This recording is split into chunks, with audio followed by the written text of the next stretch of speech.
सोमवार सपन्न बहु अध्यात्म निरंतर स्मरण करने वाले कुलकर्णी महाराज कहते हैं, अहो चेतन, अगर तूने बाहर में पिछे को भी प्राप्त कर लिया, केशवंचन भी कर लिया और बाहर में वेश को धारण करके कई योजनाओं तक विहार भी कर लिया, तो क्या अगर परमार्थ को नहीं जाना तो तुम्हारा जीवन तो यूं ही चला जाएगा। इसीलिए पिछे लेने के पहले सम्यक दर्शन, सम्यक ज्ञान नितांत आवश्यक है। अगर ये नहीं है तो चारित्र भी सम्यक पदे को प्राप्त नहीं होता। और ये मूल नींव है। ये पीछे को आप देख रहे हैं, इसमें 3 है महत्वपूर्ण चीजें। दंडी जो बहुत मजबूती का काम करती, सारे पंखों को संभाल करके रखती है, सम्यक दर्शन का काम करती है। और जो कुछ भी इसके भीतर है सब नहीं दिखता, सबको उसने अपने ऊपर ले लिया है। इस सम्यक ज्ञान का प्रतीक है जो अज्ञान को तिरोहित कर देती है। और ये 12 चंदों में बने हुए हैं जो कि 12 भावनाओं के प्रतीक हैं और सुकोमल है। अन्य जीवों के लिए कोमलता का परिचायक या पिच्छिका सम्यक चारित्र का प्रतीक मानी जाती है। इस प्रकार से जिसमें सम्यक दर्शन, सम्यक ज्ञान, सम्यक चारित्र ये तीनों ही उपलक्षित होते हैं, देखो तो प्रतीकात्मक होते हैं। वास्तव में पिच्छिका ग्रहण समारोह नहीं है, आज का समारोह है पिच्छिका परिवर्तन समारोह। आप लोग पूछेंगे क्यों पिच्छिका ग्रहण क्यों नहीं कहते? क्योंकि ग्रहण तो जीवन में एक ही बात होती है, वो भी गुरुदेव के कर कमलों से ही ग्रहण होती है। यह तो परिवर्तन है। और परिवर्तन क्या? ये तो संसार का ही एक नियम है। आपने देखा है या आप जो आज यहाँ बैठे हुए हैं, कुछ वर्ष पहले माँ की गोद में थे, फिर माँ की गोद से निकले तो माँ की गोद में चले गए, फिर खिलौने से प्यार होने लगा, फिर खिलौने से आगे बढ़े तो आपको पुस्तकों से प्यार होने लगा, पुस्तकों के बाद में फिर मित्रों से प्यार होने लगा, फिर किसी नारी या किसी पुरुष के साथ में संबंध हो गया, फिर पैसों से संबंध होने लगा। इस तरह से परिवर्तन होता ही जा रहा है। जो हो रहा है उसका हम कुछ भी नहीं कर सकते, सिर्फ जाननहार है और देखनहार है। हर समय परिवर्तन चल रहा है। इसीलिए ये चेतन अर्थ की ओर मत जा, परमार्थ की ओर जा। तो ये सारे परिवर्तन के दौर में भी तो एक शाश्वत चेतन ध्रुव न्यायक स्वरूप आत्मा है, इसको भूल मत। ये संसार में आता है तो कोई जाता है, संयोग होता है तो कोई वियोग होता है। ये मयूर पिच्छिका कहती है कि तुम इसमें राग द्वेष मत करना, इसमें मोह मत करना, ये मत सोचना कि ये लोग मुझे याद करेंगे कि नहीं करेंगे जिसको पिच्छी दी है। अरे तुम ही अपने आप को याद नहीं कर पाते हो कि क्या बात है। पूछना चाहती हूँ आपसे, आप जिस शरीर को छोड़ करके आए हैं उस शरीर की आपको अब याद है? पिछले भव की याद है? फिर हम दुनिया से क्यों चाहते हैं कि आप हमें याद करना? कई लोग तो इतने रागी होते हैं कि पूछते हैं हम चले जाएंगे तो आप हमको याद करोगे कि नहीं करोगे? क्यों याद करेंगे? अरे सोचो, तुम भी जिस शरीर को छोड़ करके आ रहे, तुम स्वयं उस शरीर को याद नहीं कर पाते हो तो तुम औरों की क्या आशा रखते हो?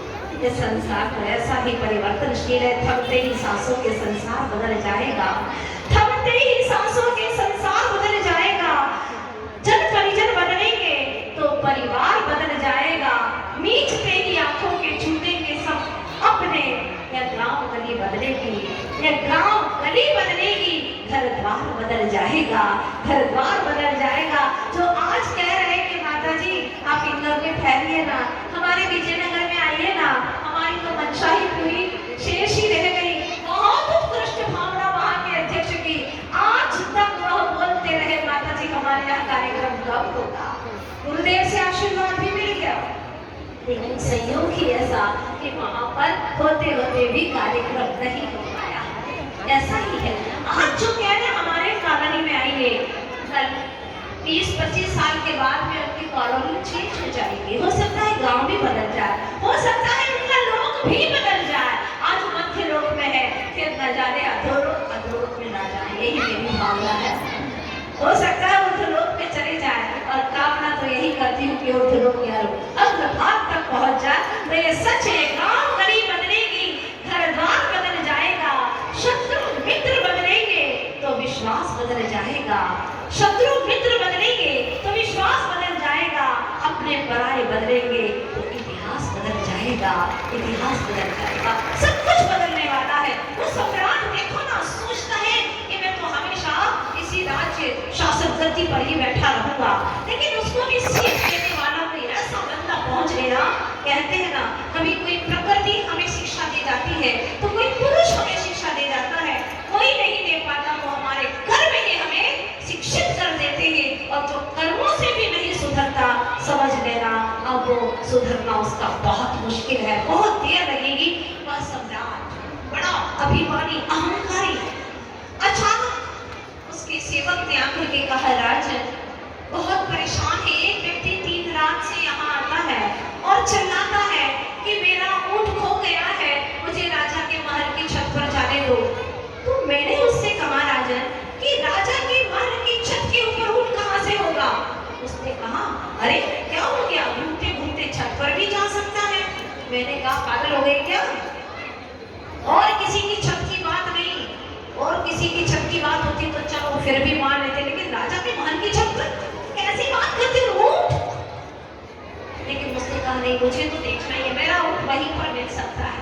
वो नहीं माना, आखिर सिपाहियों ने उसको मार मार करके बाहर कर दिया। दोबारा फिर वो वेश बदल करके आया और कहने लगा, वो जोर जोर से चिल्ला करके, मैं तो इसी सराय में रहूंगा, इसी सराय में ठहरूंगा। सेवकों ने, सिपाहियों ने कहा, मूर्ख हो गया, दिखता नहीं तुम्हें ये राजा का महल है, महल, ये सराय नहीं है। लेकिन वह रोज रोज आता, रोज गला फाड़ करके चिल्लाता। तब राजा ने कहा कि हे होने को मेरे सामने पेश तो करिए। उस व्यक्ति को पेश किया गया, चेहरे से बड़ा विद्वान, बड़ा ही समझदार व्यक्ति मालूम पड़ता। राजा ने कहा, तुम ऐसी मूर्खता भरी बातें क्यों करते हो? क्या तुम्हारा ऊंट यहाँ पर महल की छत पर हो सकता है? उसने कहा, राजा मैं मानता हूँ कि ऊंट इतना बड़ा यहाँ छत पर नहीं आ सकता, लेकिन क्या है? लेकिन राजा ऐसे ही तो सारी दुनिया ढूंढ रही है, जैसे कि ऊंट यहाँ पर नहीं हो सकता, ऐसा ही सच्चा सुख भी इस संसार के वैभव में कैसे हो सकता है? राजा ने कहा, आप सोचिए। फिर दूसरा प्रश्न पूछा कि सराय में रहने के लिए कहते हो, समझ में नहीं आता तुम्हें? समझ में सब आता है, लेकिन आप भी तो नहीं जान रहे ना, ये सराय ही तो है राजन। पहले यहाँ पर कुछ 100 वर्ष पहले आपके पिता के पिताजी यहाँ पर निवास करते थे, इसके बाद में आपके पिताजी निवास करने लगे, अब आप इस महल में रहने लगे। 10-20 साल के बाद में ऐसा ही संसार का परिवर्तन है, अब आपके पुत्र यहाँ पर रहने लगेंगे, जहाँ पर आने जाने वाले लोगों का सिलसिला चलता रहे। वो सराय नहीं तो और क्या है राजन? आप भी मुझे बताइए, सराय की और परिभाषा क्या हो सकती है? इतनी सी बात पे राजा की आंखें फट गई और वह शासन को छोड़ करके चल दिए भवन से वन की ओर। बस इतना सबक रखता है और एक इंसान का जीवन बदल जाता है। वास्तव में ये बाहर के परिवर्तन की प्रक्रिया चातुर्मास के काल में जिन महानुभावों ने अपने भीतर में परिवर्तन देखा, भीतर में जो पीछे का परिवर्तन किया, अनंत काल से यह जीव जो कर रहा था उसका जो उसने भीतर में परिवर्तन देखा, आज आप लोगों ने मंच पर उन महानुभावों को देखा कि वास्तव में उन्होंने कुछ अंश भर में संयम को अंगीकार किया है और संयम के उपकरण को स्पर्श करने का विमोचन करने वाले भी कम भाग्यशाली नहीं है, क्योंकि अपने भीतर की बुराइयों का विमोचन, विकारों का विमोचन करना हर किसी के बस की बात नहीं होती है। इसलिए विमोचन करने वाले लोगों को बहुत अच्छे से चुना जाता है ताकि वह विकारों का विमोचन कर सकते हैं। और काफी वक्त, सबसे ज्यादा वक्त विमोचन वालों को दिया जाता है, क्योंकि विमोचन करने में काफी वक्त लगता है, बुराइयों को मिटाने में काफी समय लगता है। फिर गुरु के पास में जाकर के लेने में तो कोई समय नहीं लगता, और फिर लेने की बारी आती है तो व्यक्ति सोचता है मैं अपने जीवन में कर सकती है, तो आज इस मंच से, मन से, वचन से, बुरी भावनाओं के साथ में हमारा पूरा संघ आप सभी लोगों के लिए क्षमा भावना रखता है। और आप सभी लोग भी ये सोचिएगा कि ऐसा होता है, अभी हम भगवान नहीं बने हैं इसलिए कुछ हो भी सकता है। हो सकता है किसी को दर्शन करने की तीव्र आकुलता हो और कहा भाई 5 मिनट रुक जाओ, अभी प्रतिक्रमण कर रहे हैं, अभी सामान्य युग में है, अभी ध्यान कर रहे हैं, आप लोगों को वेट करना पड़ा और आपके मन में आक्रोश आया हो। किसी भी प्रकार से वैसे मैं कोशिश पूरी करती हूँ कि सब भगवान आत्माएं हैं, हमेशा खुश रहे, मेरी ओर से कोई ऐसा निमित्त न मिले जिससे इनको पीड़ा हो। एक मुस्कान तो दे ही सकते हैं, कोशिश करते हो, फिर भी अगर आपके मन में कहीं भी चोट पहुंची हो, क्योंकि अब हमारी यहाँ पर चाबी जितनी भरी थी गुरुदेव ने वो पूरी हो चुकी है, खिलौना कभी भी जा सकता है यहाँ से। बादलों को जो सागर ने भेजा था अब उनका संकेत आ चुका है, ये बदलियां कहीं और बरसने के लिए आचार्य भगवान ने इशारा कर दिया है। लेकिन इन दिनों में बहुत अच्छा लगा, एक मन की बात कहना चाहती हूँ, जब इंदौर का चातुर्मास आचार्य भगवान ने अचानक दिया, मैं तो सोच ही नहीं रही थी, और जब आचार्य भगवान ने आशीर्वाद दिया और हम यहाँ तक आए, कई लोगों ने हमसे कहा आपको पता है इंदौर में चातुर्मास बहुत मुश्किल होता है, लेकिन मेरा जो भीतर का मन था वो कहता था यहाँ पर सब भगवान आत्माएं बसती हैं, सारे भगवान आत्माएं, और इतनी पवित्र आत्माएं मैंने देखा, हकीकत में शब्द नहीं है, मैंने देखा लोगों की क्या उत्सुकता, कितनी उत्कर्ष भावना, चाहे आत्मबोध शिविर हो, कई महानुभाव ऐसे थे जो 15-20 किलोमीटर से डेली क्लास अटेंड करते थे और बहुत उत्तम भावनाओं के साथ में पूरी उन्होंने क्लासेस अटेंड की, साथ ही शिविर, और यहाँ पर जितने भी विधान हुए बैठने के लिए जगह नहीं मिलती थी, कहना पड़ता था भैया अब व्यवस्था नहीं है हमारे पास में। ये है इंदौर के महानुभावों की भावना, ये सच्चाई है और हर कोई दिल से अपना रखता है। ये यहाँ की आत्माओं की खासियत है, आत्मीयता से जुड़ते हैं। और अब मुझे भी लग रहा था गुरुदेव कुछ और दिन तो रुकेंगे यहाँ पर, हमें रोकेंगे, लेकिन गुरुदेव का जब संकेत ही आ गया तो मैं उसमें भी बहुत प्रसन्न हूँ। जहाँ गुरुदेव बैठते हैं वहाँ प्रसन्न चित्त होकर के हम चले जाते हैं। हो भी सकता है वापिस लौट करके भी सूरज भी तो दूसरे दिन आता है ना, और प्रतीक्षा के क्षण बहुत आनंदमय होते हैं, प्रतीक्षा के क्षण भी बहुत अच्छे होते हैं। अभी तो सिर्फ परिचय हुआ है अपना, बहुत कुछ गुरुदेव ने हमें भर करके दिया है और आप लोगों की बहुत प्यास है, और अंतर मन से बस इतनी ही कामना करती हूँ कि आप लोगों के बीच में जो हम लोग रहे इतने समय तक, कहीं से भी कोई पीड़ा हुई हो, फिर हम इस तरह से मिल नहीं पाएंगे, पता नहीं कब किस प्रातः या शाम को यहाँ से चल देंगे, लेकिन आप लोगों का बहुत स्नेह लेकर के जा रहे हैं। भले ही व्यक्ति वहाँ से विदाई कर लेता है, लेकिन भीतर में जो ज्ञान की स्मृतियाँ हैं वो हमेशा हमेशा के लिए लेकर के जाता है। ऐसे इंदौर की बहुत सारी पवित्र और आनंदमय स्मृतियाँ हम लेकर के जा रहे हैं। आप लोगों ने अब स्मारिका की बात कही थी कि स्मारिका हम निकाल रहे हैं, उस स्मारिका आप लोगों के चातुर्मास की मीठी मीठी यादें हैं, आप लोग पढ़ेंगे 6-7 दिन के बाद में आप लोगों के हाथ में आ जाएंगी, ऐसा बोल रहे थे, वो आप सब लोगों के हाथों में होगी, वो आपकी स्मृति के रूप में होगी, लेकिन जो प्रत्यक्ष का आनंद होता है वो तो कुछ अजूबा ही होता है। इसी के लिए तो हमारे नयन तरसते हैं गुरुदेव का प्रत्यक्ष दर्शन करने के लिए। हे गुरुवर दीक्षा दाता, आपके उस भावनाओं को प्रणाम करती जो 18 दिन पहले आपने दीक्षा की भावना हमारे लिए रख दी थी और आपने आशीर्वाद दे दिया था। उस 18 दिन पहले जो आपने आशीर्वाद दिया था और जब पिछला रखी थी वो क्षण भी मुझे याद है, इतनी घनी कपड़ में तेज बारिश होने लगी थी, पहले रिमझिम हुई और सारा कार्यक्रम हुआ, इसके बाद में अच्छी खासी बारिश हुई, बहुत सुखद वातावरण था। गुरुदेव ने जब वो पिछिका रखी थी उनकी बहुत कृष्ण भावनाओं को मैं प्रणाम करती हूँ और इसके बाद में वो शुद्धोपयोग में लीन हो गए अपने आसन पर बैठ करके, उनके उस शुद्धोपयोगी स्वानुभूति के झरने को प्रणाम करती हूँ। हे गुरुवर, बस यही भावना है कि मैं भी अगले भाव में अति शीघ्र ही पुनीत को अंगीकार करूं और शुद्धोपयोगी श्रवण होकर के निज आत्म तत्व में रहूं। अब बाहर के लोगों से, बाहर की वस्तुओं से मिलने की कतई तमन्ना नहीं है, लेकिन आप लोगों की तो भावना है कि मिलने वाली किसको है, पिछी अंत भरा को सब भरा, और सारी उपन्यास पढ़ डाली और अंतिम पन्ना पता चला कि फट गया है।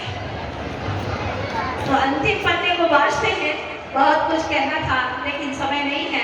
पीछे में जो 5 गुण होते हैं वह रज को कभी ग्रहण नहीं करती, पसीना ग्रहण नहीं करती, बहुत मृदु होती है, सुकुमार होती है और लघु हल्की सी होती है। यह आम मंगल को दूर करने वाली मंगलकारक ये बाहरी द्रव्य है, लेकिन पीछे भी ले ली हाथ में और भावों में विशुद्धि नहीं तो कोई काम का नहीं। इसलिए मैंने आपसे कहा था परवट हमें अथे तो जमुड़ा जीवन आनंदमय हो, बस यही मात्र एक भावना। भले अभी आपने पिछी का नहीं ली, लेकिन हो सकता है गुरुदेव दूसरा चातुर्मास दे दें, तब तो मुझे लगता है कि यहाँ पर आज तो 50 फॉर्म थे मेरे पास में, अगली बार चातुर्मास होगा तो कितने फॉर्म रहेंगे? 500। बहुत अच्छी बात है। देखिए आज आपने बात ऐसे नवीन और शिल्पी उन्हें पीछे नहीं मिल रही है, रुकिए आइए मंच पे आइए आगे। वो नवीन और शिल्पी ये 4 वर्ष की उम्र से ये बालक जुड़ा और गुरुदेव एकथुमती माता जी के परिवार जो हमारे संघ में थी पहले, एकथुमती माता जी उनके परिवार का ये सदस्य जिसने अपने पूरे परिवार को पूज्य बड़ी माता जी और पूज्य गुरुदेव से जोड़ के रखा। तो मैं इसके लिए सबसे पहले आप सब लोगों के लिए करतल ध्वनि और ये माता जी के चरणों में बदनामी निवेदित करते हुए आशीर्वाद प्राप्त करें। इनको ऑलरेडी माता जी का आशीर्वाद मिल ही चुका है। अब चलिए चलते हैं। चाचा भतीजा की जोड़ी होती है, भाई बहन की जोड़ी होती है। हमने जयपुर में तो देखा चाचा भतीजा के नाम से कई मंदिर बने हुए थे, कई मंदिर बने हुए थे। और यहाँ भी हम चलते हैं वो एक ही परिवार के 2 दंपति जिन्हें की पूज्य बड़ी माता जी की पुरानी पीठिका मिल रही है। धर्म ध्यान में तभी एक महीना है, भक्तामर गूंजे जिसमें वही वीणा है। अब भुलाई जोड़े से जा रही है